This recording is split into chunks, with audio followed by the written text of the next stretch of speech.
Hello, everybody. This is the Reborn Pictures podcast. I'm Don Martin, and this is Connor O'Hara, filmmaker uh, extraordinaire. Extraordinary, I'm not sure, but thanks for having Ex- me on. Nice to meet yeah, no. Just want to thank you for taking your time and just being able to talk with me today. you. No, absolutely, it's great, and it's so nice that Infinite, the short film, still is being discussed. I made it quite a few years ago now, and it's really nice that Yeah, it still has presence. yeah. To tell the audience like who you are and like what you do, and you talk about these films. I'm Connor O'Hara, writer and director, also the owner of Loki, a production company in the UK, who just did a most recent project. All good? Hold on a second. Your signal is a little wonky. Let me just let it settle for a second. It looks like it's trying Sure, to do yeah. something. Um. Okay, so let's go back to Infinite. So you created this film called Infinite. It's a really cool Yes, meditation on mortality, really. absolutely. For me, Infinite was based on a time in my life where I lost two people close to me, um, Okay. and wanted to sort of create a short film that explored masculinity in a new light and sort of, as I said, meditated on mortality, but almost looking at it in a positive light and showing that grief isn't always the final chapter. It's sort of something that we can explore Right, and put a right. positive spin on. I'm sorry, go ahead. No, no. Did you catch all that? Was that all okay? I Or did catch all that. Yes, yes, that was good. What inspired you to start filmmaking? What made you catch the itch, the itch, the rash? the When I rash? was when I was when I was like 9, I had this illness which took me out for like 3 months. So I couldn't go to school for 3 months, and I was bedbound. And I just watched and watched and watched The Lord of the Rings, and just then got into like the behind the scenes. And it wasn't that I wanted to be a director or a writer. I just wanted to make a film with people. I wanted to, maybe I was a 9-year-old kid who wanted to be with his mates, but me seeing the behind the scenes and seeing this crew together aligning over making something, I just wanted to be in the film industry. So for me, in time, I bought myself a video camera, started making stuff in my back garden, and really starting that way. From like 12 Hmm. years onwards. Um, and yeah, I guess it grew into being directing as sort of like, because when you start on your own, that's all you really can do is just lead the whole thing. And yeah, for me, it's just a bug of wanting to work with people and collaborate. Right, right. Okay, that's collaboration is key. I'm also a filmmaker. Obviously on a much more beginner level compared to what you're doing. But nonetheless, I understand the craft and I appreciate the craft a lot. And when people are able to make their visions, come to life the way that you did, and especially so you're saying, kindling being the feature adaptation to this, like how did you make that jump where you were like able to build something even bigger from that smaller starting point? To be honest, total like naivety was like the real thing that drove us. We made the short film and thought, how hard can it be to write and make a feature, and you know, proved pretty hard, and took 7 years. We wrote the first Seven script years, quite wow. yeah, it was 7 years between the two. Um, Wow. and it really was a case of just like day by day, just learning what we could, chipping away, taking new meetings, growing our abilities. Alongside making that, I did other jobs in like the art department, so that helped me sort of grow as a filmmaker there. We did other jobs producing as low key, so that helped us grow as filmmakers.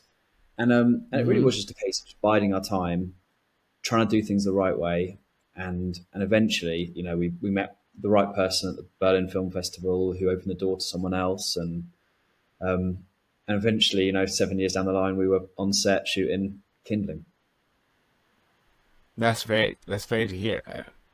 How about so in your early years, I mean, you explained that a little bit. You were going through the illness.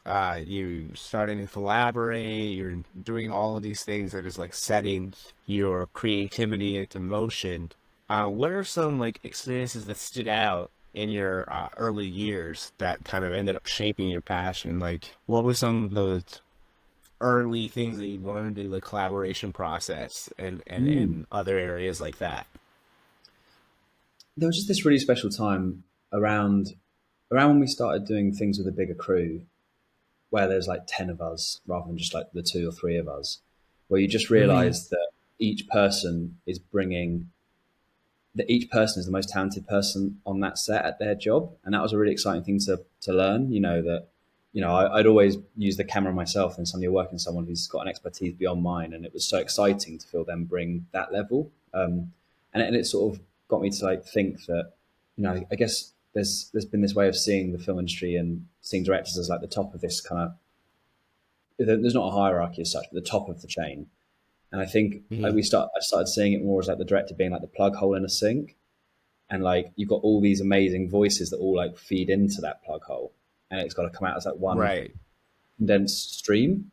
And that was a really informative thing of just, early on learning that I'm not the best person at 90% of the jobs on those sets, so it's nice to sort of feel that everyone's bringing that life to the project, outside of me. right, right. Okay. That makes sense. And in that in that collaboration process, you're able to like discover that, the, I guess essentially like the best idea wins. Totally, the best idea I wins. know. Yeah.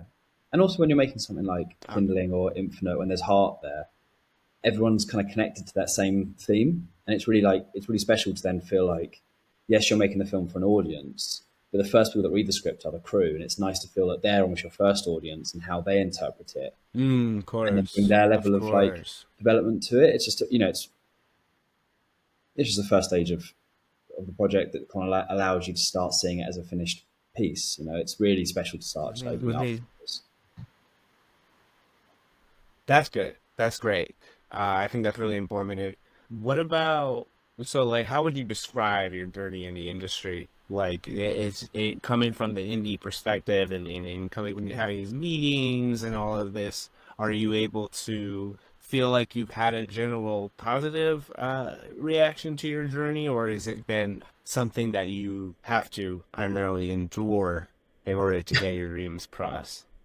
Well, we've all got to endure something to get this done, but I think generally positive because I've chosen to have a positive outlook on it. But I had some quite hard times too, and my I started I started very independently, doing low key and directing myself, and then at 21 I went on to like bigger films. I did like Star Wars and Mary Poppins. I sort of started doing those in the art department, and they're amazing Okay. films and worked with great people, but I felt a lack of passion there, and I struggled through it. I struggled with it. Sorry, Mm, I struggled being in such a big beast, um, and feeling like such a small cog, I guess. And that was challenging, and big egos and personalities that I potentially clashed with. And I think I've kind of come back around and gone now back to the indie route, and I'm so much happier sort of in my world now where we can, we as low key or me as a director can define the ethics we work with and can define the working practices and how the sets run.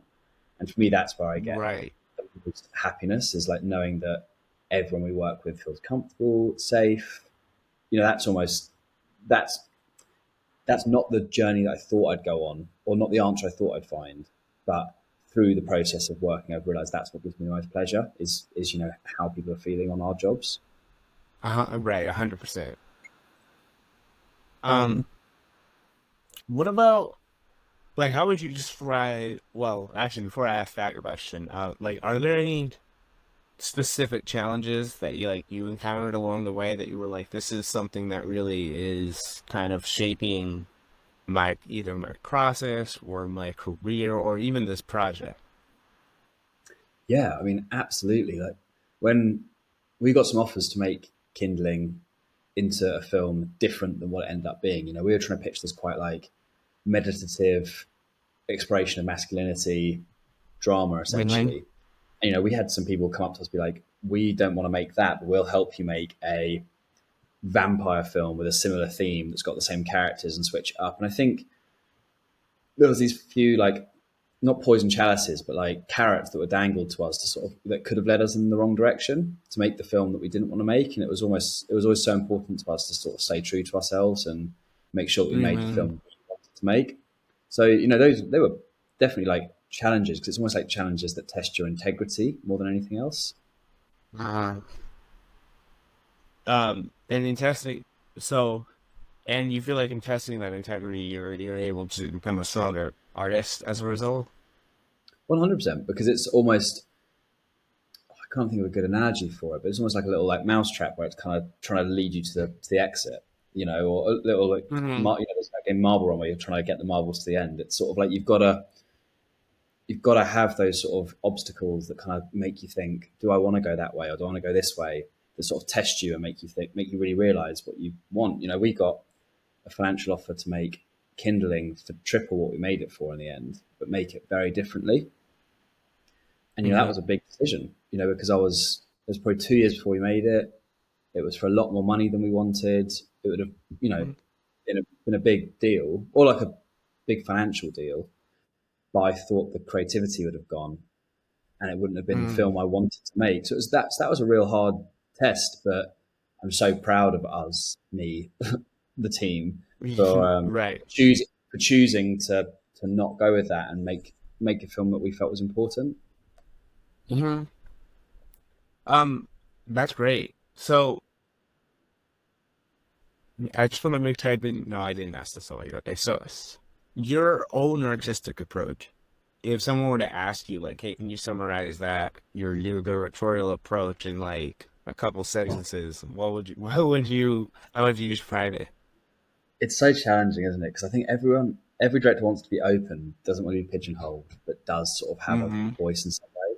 You know, like definitely, I'm interested in sort of the massive theme of like the meaning of life. You know, I'm not a Mm-hmm. religious person, so I definitely think I explore themes around sort of like life after death in my projects.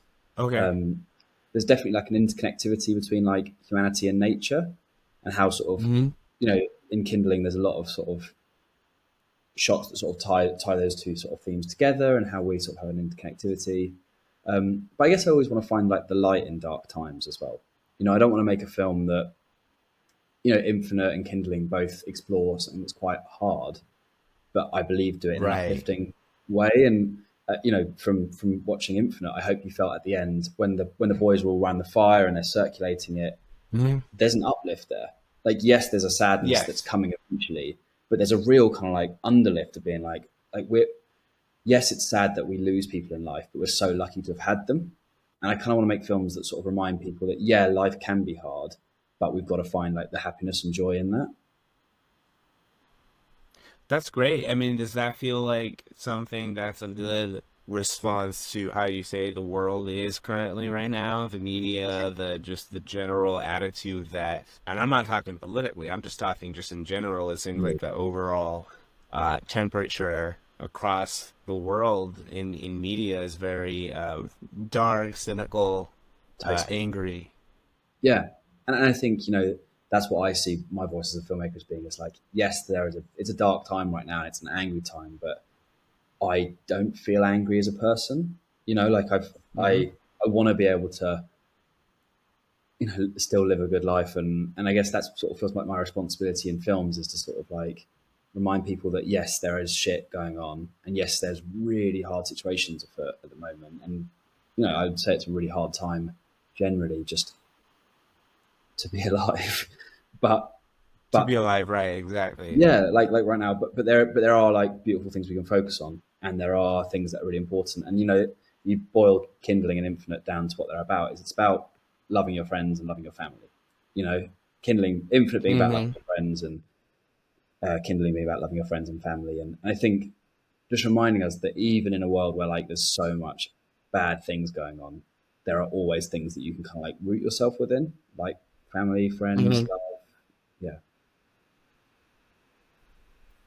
I agree. I think that grounding aspects of these things help kind of keep you pointing for Egyptian North. At least that's the way I see it. totally. I completely agree. Like it's the same. same sort of as I said about the challenges that you get offered on the filmmaking journey. It's like every challenge, every problem that happens in your life, kind of, as I said, point you towards your true north. Or, I've got that fatalistic approach of just like it does happen for a reason. The worst times in your life are there to make the better times in your life better. And it's all about, yeah, pushing towards your true Mhm. north. That's a nice way of putting it.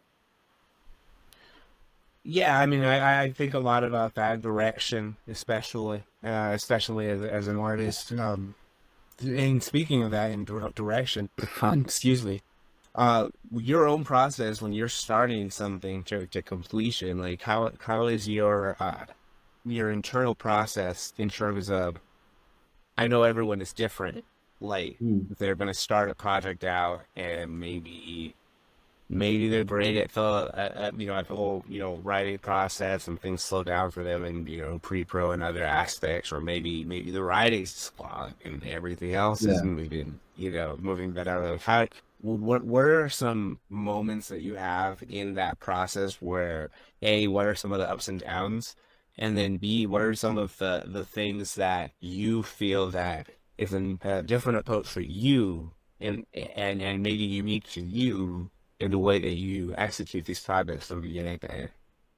Yeah. I mean, I definitely struggle most with the writing process. That for me is Well, that not the bit that comes the most naturally. Like for me, post production, editing, and being on set is where I feel like I'm really comfortable. And writing's a struggle. And I think the thing that I find the uniqueness in is that Kindling was maybe 40% improvised, 60% scripted. And I kind of found my strength okay, in, I kind of found my strength in in knowing what my weakness was. I was like, maybe I'm not the, like, I feel like the script was really strong and it took you on this journey, A to B. It really took you through the right. motions and the characters were all on the page. Hmm. But when I got to working with the actors, similar to what I said earlier about the collaboration, is I wanted to like remind them that they're better than me at their job. And by the time they were Hmm. on screen, they knew the characters better than me. They had been in just that one character's head while I was in there's 8 characters in the feature. So Right. all 8 characters' heads. And I love the fact that we then got to set and we got this, let's say, 2-page scene where the scene starts with them talking about this and they have to go through this experience to get them to that point.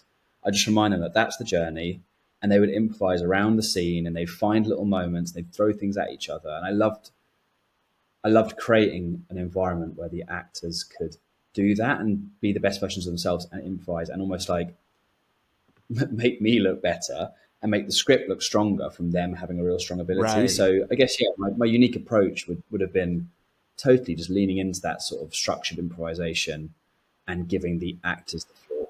Yeah. Okay. Okay. That makes a lot of sense. So you glean a lot from you gather a lot from your collaborations, and it seems like that is like really the spirit of the I mean, I can relate to that. The whole aspect of being able to rely on a team and being able to lean into their strengths and kind of allow yourself to take the foot off the gas a little bit. uh I feel like can be an empowering feeling, especially if they're like really respecting you as a Yeah. director, and you respect them, and you're able to like move forward in a way that's like synergistic. Do you feel that this whole collaboration process is something that is appreciated or underappreciated, especially for like young filmmakers? Because I know like for younger filmmakers, especially in this age of like being able to do so much yourself, Mm. um, with the way how easy it is to make content with both production these days and the various AI tools that people use. And so then Yeah. you have certain people that may have bigger egos that kind of want to rely more on their they want to be. I heard a term called bedroom filmmakers, Mm. uh, and it's like that might be something that we kind of see more of.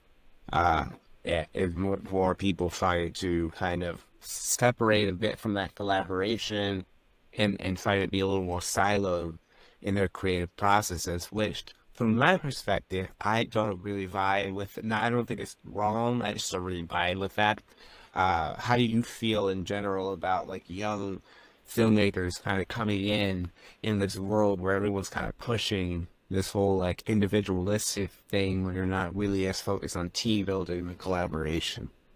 Man, I think, yeah. I think I'm totally aligned with you in so many ways on that question because and I think also there's a sadness to it that I think a lot of that individualistic approach comes from like almost a point of competitors, being competitive with one another. Yeah. And there Hmm. are so many people trying to break into this industry, and there are so many people trying to make short films and get X funding scheme and get into X festival. That I can imagine for some people it's hard not to see others as competition. But I think when we see each other as like collaborators and allies, it will become so much healthier. And I think I Yeah. really would encourage those bedroom filmmakers who are amazing. Like to do all that stuff on your own is incredible, but Hmm. filmmaking is not a solo person's act. Like if you do a feature, you screen test it and you show it to 100 audience members. Like you've got to have your Hmm. team around to make sure you're making something for the masses. But then I guess also that that's almost approach as well. Like I want to be a filmmaker who makes audience led films. I'm not making films to help people understand me. I'm making films Gotcha. to sort of like show what my understanding of the world is and sort of be like, do you agree with me? So I think there's also Right, that as well. right. If you're a filmmaker who, your voice, you're like, I need to make this film for me. This is my voice. I've got to carry this home.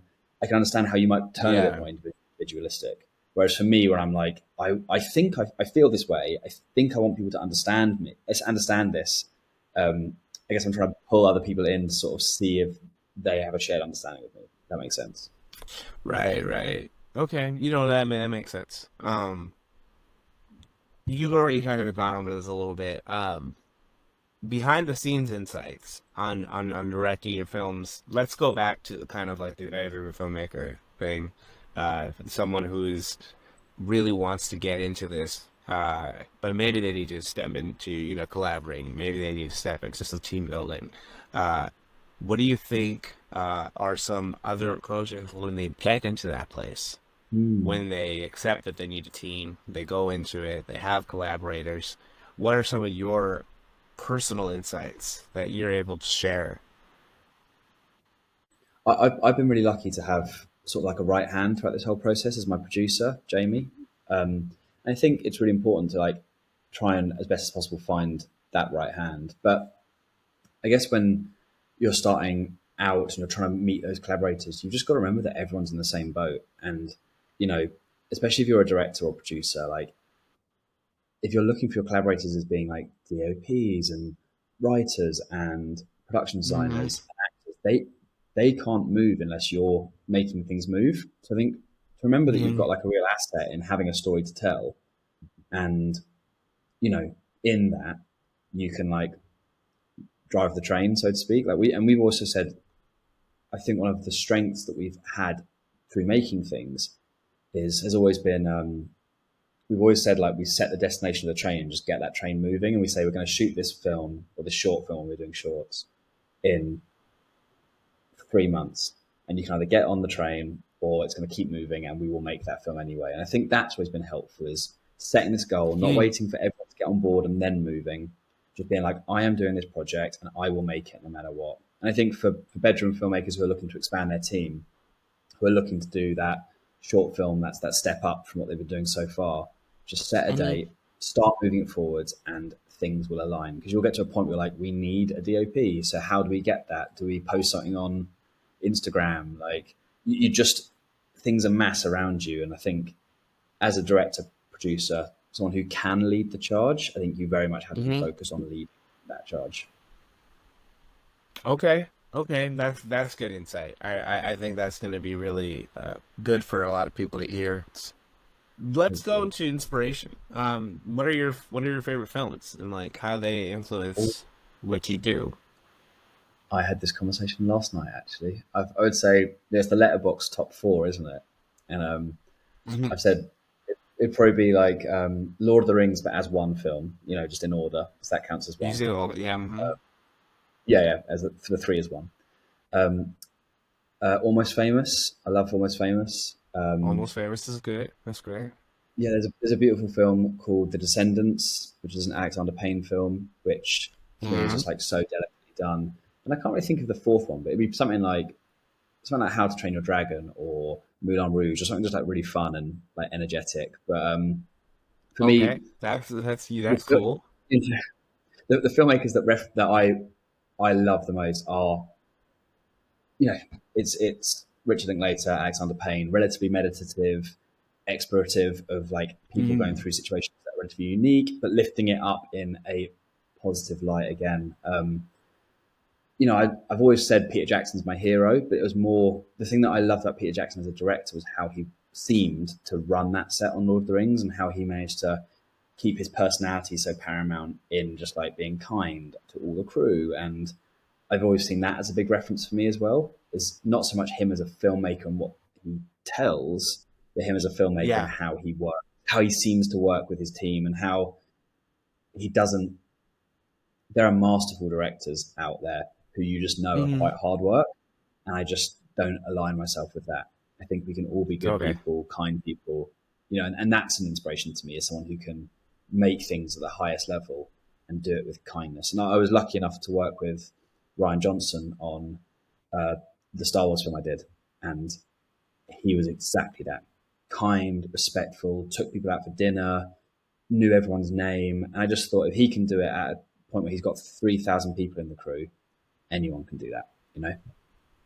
So I was just gonna ask about specific directors or the movies that have a profound impact on your style and everything, and so you're saying here that Ryan Johnson has a specific influence on just the way that you're approaching how to be a better Yeah. creative, I assume.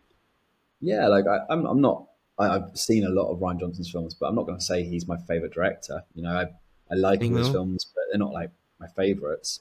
But working with Mm-hmm. him, he became someone every time I see, I've never chatted to him since, but every time I've seen a film of his come out, I just feel happy for him. I feel happy that someone has Mm-hmm. had some like he's able to make. I know those sets are safe. I know that everyone's happy on those crews. I know that he's such a kind, respectful man that you just want him to thrive, And I guess that's a real influence for me. Is just how him and Ram, his producer, create that environment at the top level is it's special. Like that's what we all Right. want. I mean, yeah, that does sound unique.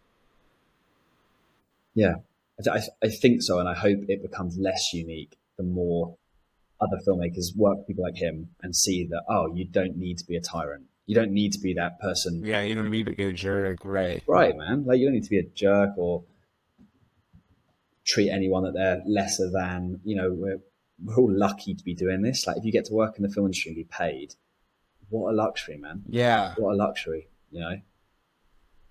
Yeah, I think a lot of times people, they have the luxury of being able to create art and we treat it like a burden or Yeah, we treat it like some sort of a calling that is bigger than yeah, it is.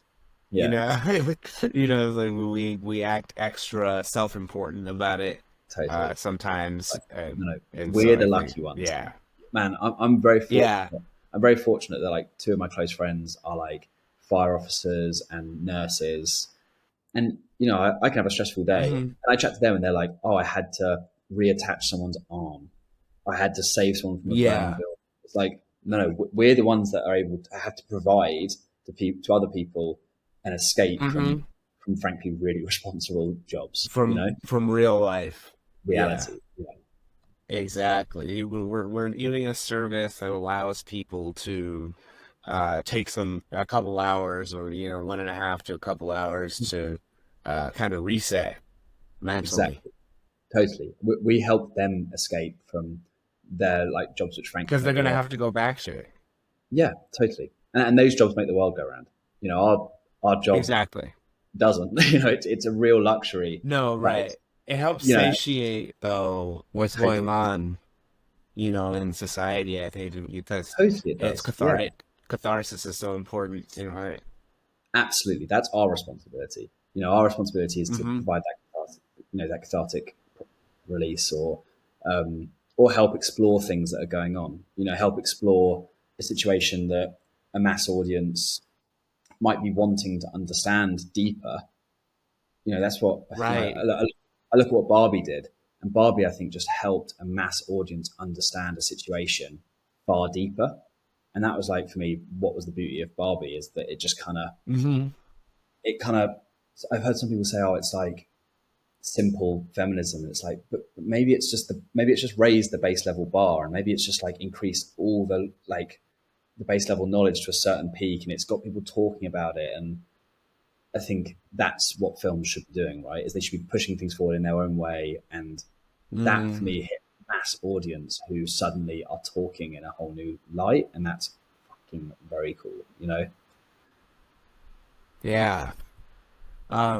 Yeah, that's great to hear because I think like your enthusiasm also really helps to, because I think a lot of times people, uh, you know, uh, I'm used to talking to different kinds of creatives, and like I just said earlier, like some people treat this creativity thing like a burden.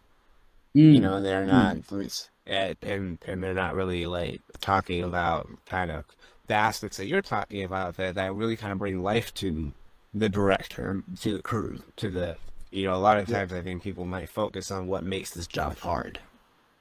Yeah, and his thing, like everyone's have different paths through life, and it is hard. Like, man, I've releasing Kindling was one of the hardest things I went through in my life. It really like was hard having a film Hmm. out there and being criticized on it, or even complimented on it. But no matter what, whether you get a compliment or a criticism, you're on your own in your bedroom. No one's saying it to your face. It's very disassociating, and I don't know. There was a real hardness in that experience, but it's also a luxury. I just constantly try and remind myself that like I'm lucky, you know, A like 100%, 100%. I'm grateful for this. Yeah, of Can you tell us more about Salvable and what audiences can expect from that? course. Yeah, yeah. So we've just shot Salvable, which is this it's a boxing drama which stars Toby Kebbell, Shia LaBeouf, James Cosmo. Just shot it in. Great cast there. Yeah, thanks, man. It was really exciting to be working with those people, and Steven. we shot it in Cardiff, Wales, with a great local crew there. And the film sort of to not go too deep into plot. What I love about Southall is it's like a coming of age story for a 40-year-old man.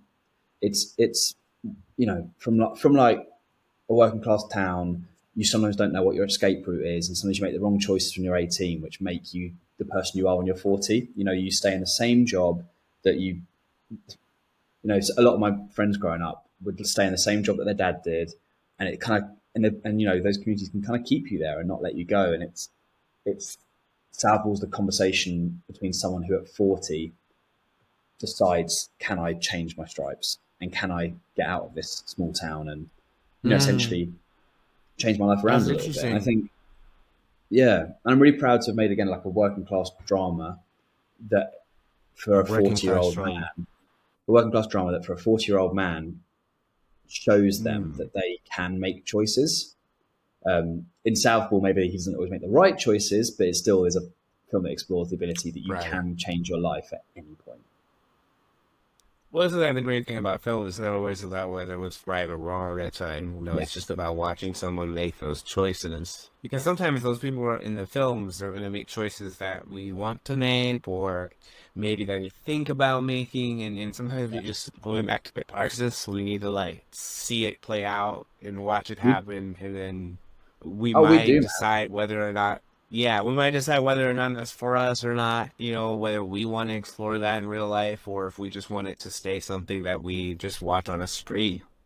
totally. And I know there'll be an audience that maybe potentially need to do, or they're looking for change in their life who are watching it at the same age as this character who are screaming at the screen, being like, why are you doing that? Don't take that route, do it the other way. But Mm. maybe they might internalize that and it will allow them the ability to make the right decision in their own life. So there's something really interesting about almost providing that catharsis by allowing someone else to get something wrong.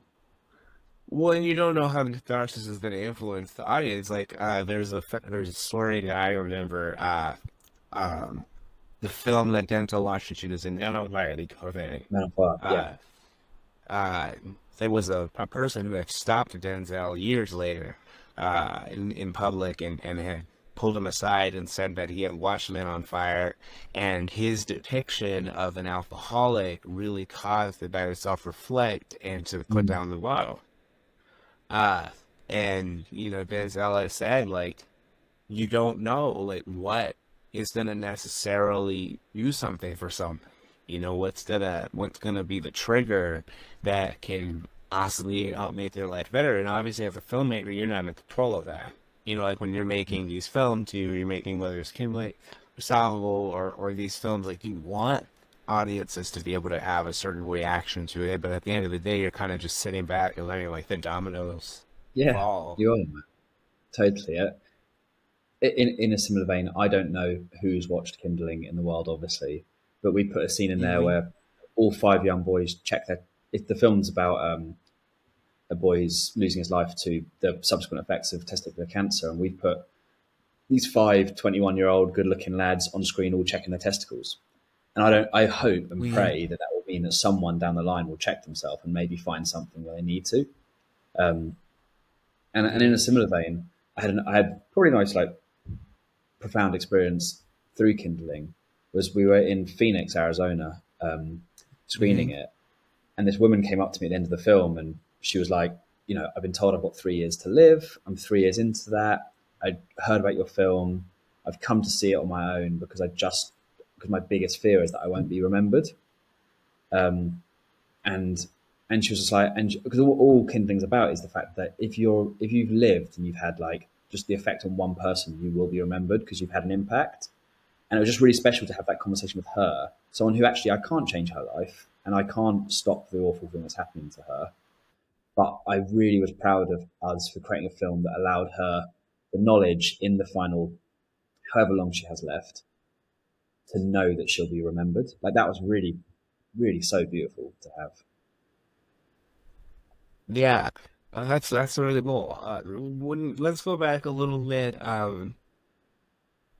When you're working, how much did you work with? I'm trying to make sure that I phrased the question right. Is Shia as method as they say he is? Yes, he's Yes. but like, but he's not method to an unhealthy level. He's not. He's just Okay. he's a believer. He has to believe what he's doing. If he's Gotcha. robbing a bank in a film, he has to rob that bank. He can't act like he's robbing that bank. He has to actually go in and rob that bank. Um, Right. but like as someone who, yeah, we just worked with him for 25 days. He's a good person. He's Hmm. kind. He'll talk to you after set. He'll say thank you every day. He came to the wrap party, hang out with the crew. So it's not like you get this invasive, like horrible, You don't greater get than this thou. hot, like better than kind of Yeah, feeling from he him. just Yeah. he just has to believe it to give the best performance. And I'm telling you, like working with him was like I've never worked with anyone like that. Like he really his choices that he made in the film are so strong and confident and bring such value to that character that I believe he can only do that because he's so in the world of it that he is not like he's deciding to make this choice in the film. He's just acting upon instinct. Hmm. Um, And so hoping that you capture it. right, and there's this one moment I'll discuss it because I don't think it ruins anything, but there was just this like small half-hour conversation where Shia offers Toby's character like an out, like an option, Hmm. and it was meant to be just happening over the bonnet of a car. But mid take, Shia looks at the floor and goes down and starts tying Toby's shoelaces up. And for me, it Hmm. was like the genius of that because he was like, "I care about you. I'm trying to look out for you and give you this option to get out of like Yeah. your current situation, but also I've got hold of your shoelaces and I've got control of you, and your feet are in my hands, and you've kind of got to do what I say because I've got the power here." And it was just Hmm. like I don't think he thought about doing that. I think he was just in that moment, and he was so in the world of the character that that's what he did. But the subtext that brought was, incredible. Like that's Yeah. yeah, it's really really amazing to witness. When you're working with an actor like that, because I'm sure there are so many people who either, uh, maybe for lack of a better term, fantasize about working with an actor who's that dedicated to their craft, or might be Mm. serious. Yeah. Uh, when you were approaching that, what was your feelings towards it, and how do you feel like what helped your Yeah, what helped you develop synergy between? Well, to be clear, I didn't direct that film, so Right, right, that right, was right, right. that was directed by two directors called Bjorn Franklin and Johnny Marchetta, and trying to answer them as best as possible. They had a lot of trust with him, a lot of trust, and Right. a lot of respect to sort of let him have the process he needed. That like I think that's almost what indie films do allow is because there's not the pressure of a major studio, you've kind of got a bit more freedom to truly like act and be free. So they really allowed him that space. But for me, was I a little concerned as such? Of course, as a producer, you don't want things to go like wrong or to be working with someone Hmm. out of hand. But I just felt like he always just conducted himself with respect and a level of kindness, and that allowed you always to know that a conversation could be had. And yeah, for Bjorn and Johnny, of course they were nervous because you're right. Like a lot of people dream about working with those method actors and having someone that can really get that involved, but you forget that does take a level of like relaxedness out of the set. Like when you've Right, got a set right. where all the actors that you call cut, they're joking around, that makes your days such a relief. Whereas you've got to Hmm. respect when you work with someone like Shy, you don't get that on those days. Like he's on the whole day, and the crew has to sort of like understand that, have our jokes in to the side, but let him have his space when he needs it as well. So yeah, I thought Bjorn and Johnny, the directors, handled it really, really well. But it's not That's easy. right. That's it. Yeah, No, no, no, no. I mean, I remember when I was in film school. I mean, it was just a student film, but we were working with someone who was mad, and we did the exact same thing. It was like stop looking when we say anything. It began yeah, starts trying to get in the zone. Unfortunately, it yeah, wasn't that very many, but that yeah. was his process, and so we had to respect it. It- totally. And I think it's interesting and explorative as filmmakers to work with people like that to understand what you do and don't like. Because yeah, I probably started this journey being like, I love the idea of a method actor, desperate to work with method actors.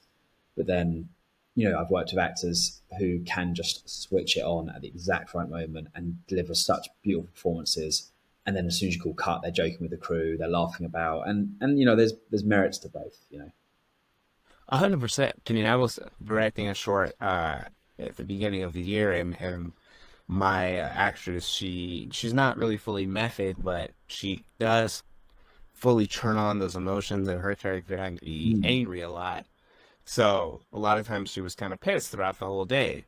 So, because she was like, this is just how I need to get into it. Like, I mean, to feel, uh, and I wouldn't suggest anybody do it, but like, she was like so dedicated to it. She's like, I would take my anxiety meds on these days.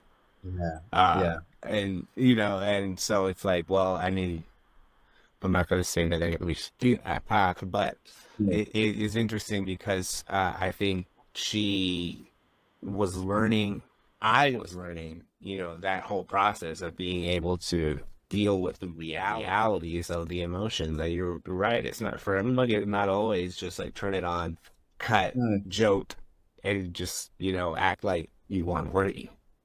I totally agree, and I think we as directors, you do have to have that understanding that even if they're not a method actor, if they've got a hard day on set where they're doing like big scenes, that's got to take a toll emotionally. Like it has to. Like George, who played the lead in Kindling, like he had 25 days of being downtrodden and having low energy, and that's got to take it out of him as a person as well. And I think whether you're working with a method actor or an actor who can switch it on and off, you've still got to respect that if you're tackling a difficult Mhm. subject, they're processing those things, they are thinking about those things, and to respect that they're going through a lot, to get there. Yeah. What other projects, just a couple more questions. Of What other course. projects and future endeavors do you have in the pipeline? So we at Low Key we just signed. So as a producer, we just signed a three pitch deal with another company, which means we'll get three films through with them, and we're Oh, developing a great slate, congratulations on which has that. been really exciting. And then we're developing a slate at the moment of some really exciting projects, which sort of we'll be talking about like soon because there's a lot of really great stuff. Um, then me Okay. personally, I've got a number of things sort of in the can that I'm sort of like not in the can, but in the Right, spotlight right, in right. slash brain can, Mm-hmm.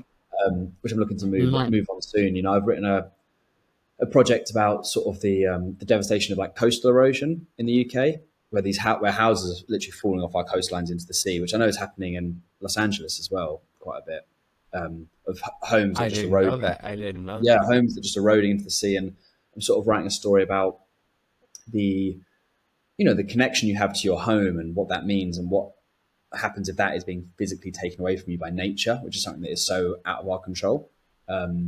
Yeah. So I'm writing a project about that at the moment, and then got another couple of cool projects just sort of like ticking on in the background.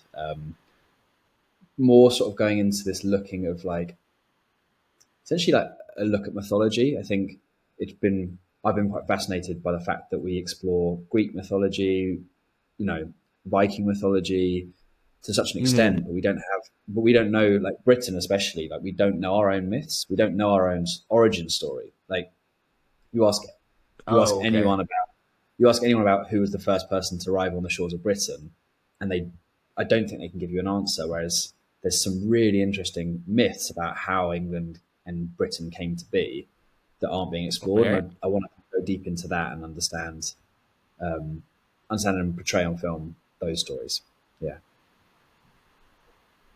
That's great. That's great. And final question, and this No, of course. circles back a bit. Circles back a bit.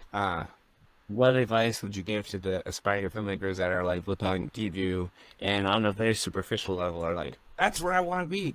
But what are some expectations that people need to have when they're trying to kind of get into this, not just the industry, but also trying to get into a place where going back to the collaboration thing, where they're able to be leaders, Yeah, in their creative space. I think I don't know if it's like a not a, it's not like trying to be a warning anyway, but like the biggest thing is everyone says it, it's just like just do it. Like you just got to get out there and make things, even if it's on your own, even if it's 10 years just doing it on your own. You've just got to do it because no one's going to know unless you know. I Hmm. think, and then from there, like do take it seriously. Like always, it kind of goes back to this thing of like respect yourself. You know, like if you're going to put the time in to make a short film, respect yourself with how you release it and how you market it and how you talk about it. Like make sure it gets out there the best way.